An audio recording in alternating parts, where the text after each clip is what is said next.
Chers frères et sœurs, merci à Jésus-Christ. Alors, actualité du côté du Vatican et de l'Église, le pape François a inauguré l'année du jubilé. Justement, annuel le 24 décembre 2025, le pape a ouvert la porte sainte de la basilique de Saint-Pierre à Rome. Et il a annoncé ainsi l'ouverture de l'année du jubilé qui va donc du 24 décembre 2024 et qui s'achèvera le 6 janvier 2026. Donc, durant toute l'année, les portes saintes seront ouvertes. Donc, on appelle donc l'année du jubilé, l'année sainte. Nous sommes donc dans l'année sainte, l'année du jubilé. D'ailleurs, il y a eu plusieurs visiteurs qui étaient là présents à la messe à Rome. On estime moins à 34 millions de pèlerins venus d'ici et d'ailleurs qui sont venus assister à cette grande cérémonie. Donc, c'était un vraiment grand pèlerinage du côté de Rome pour assister à cette messe qu'a présidé le pape François. Donc, on a ouvert la porte de... Lui-même a ouvert la porte de Saint-Pierre, la basilique de Saint-Pierre. Et il avait dû annoncer cette année-là avec la bulle d'indiction, nommée Spes non confundit, qui signifie en français l'espérance ne déçoit pas. L'espérance ne déçoit pas. Donc, c'est un peu le thème de l'année sainte. L'espérance ne déçoit pas.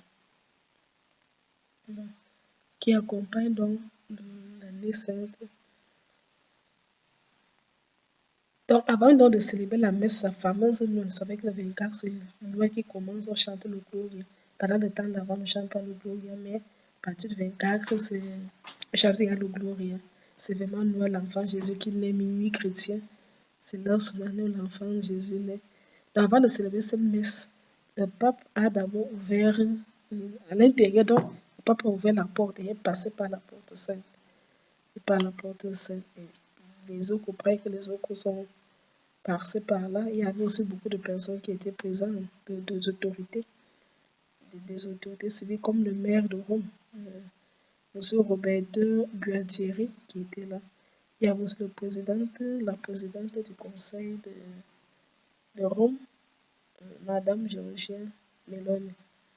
Donc, j'avais beaucoup d'autorités. C'était vraiment une grande cérémonie. Donc, nous sommes dans l'année sainte. Nous sommes dans l'année sainte. Et du côté de Rome, il y a quoi basilique en fait? Il y a quoi basiliques qui sont rattachés à... Ce sont des églises du pape, comme on parle sur les églises du pape. Il y a par exemple la basilique de Saint-Jean de Lacre, qui a aussi une porte sainte. Donc, cette porte sainte est ouverte. Voilà. Là-bas, on a ouvert la porte sainte le 29 décembre lors de la fête de la Sainte Famille. C'est ce jour-là qu'on a ouvert la porte sainte de la basilique Saint-Jean de Lacre. Il y a la porte sainte de la basilique Sainte-Marie Majeure. Là-bas, la porte a été ouverte. La porte sainte a été ouverte le 1er janvier 2026. Vous savez que le 1er janvier, c'est la solennité de Marie, Mère de Dieu. C'est pour cela que c'est ce jour-là qu'on a aussi choisi pour vivre. La porte sainte, la basilique Sainte-Marie Majeure, qui est rattachée toujours, qui est l'une des églises du peuple. Et la troisième, c'est bien. Il y a aussi la basilique Saint-Paul hors le mur. Saint-Paul hors le mur. Là-bas, la porte sainte a été ouverte le 5 janvier 2027. C'était lors de la fête de l'épiphanie du Seigneur. L'épiphanie du Seigneur. Lors de cette fête, on a aussi ouvert la porte sainte. Voilà. La porte sainte. Pour la petite histoire, c'est dans cette basilique que Sainte Brigitte va avoir les révélations du Christ. C'est le Christ lui a parlé pour parler 15 raisons et les 7 paternostères. C'était dans cette cathédrale.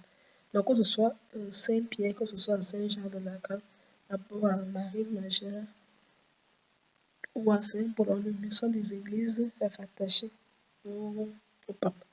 Tu ne peux pas aller célébrer la messe là-bas si tu n'es pas l'autorisation du pape. Voilà, ce sont les églises du pape. Dans tous ces églises, les portes, le pape François s'est libéralisé comme pour ouvrir les églises, dans beaucoup d'églises, pour que les chrétiens, en l'occasion, ne passaient pas à la porte sainte. Donc, je ferai une autre vidéo très prochainement pour expliquer l'importance de la porte sainte. Pourquoi créer une porte sainte dans une église et en quoi la porte sainte est différente des portes ordinaires. Donc, je ferai une vidéo là-dessus. Voilà. Là-dessus, je reviendrai aussi un peu pour l'historique de l'époque, c'est comment ça évolue avec le temps, comment on est arrivé là, comment on est vraiment arrivé là-bas. Je reviendrai aussi sur d'autres vidéos pour parler de la naissance et aussi il y a une prière de la naissance. Peut-être que j'aurai le temps aussi de le faire. Vraiment, ce que je veux se partager avec vous aujourd'hui un peu. Le Seigneur Jésus-Christ, que Dieu vous bénisse abondamment.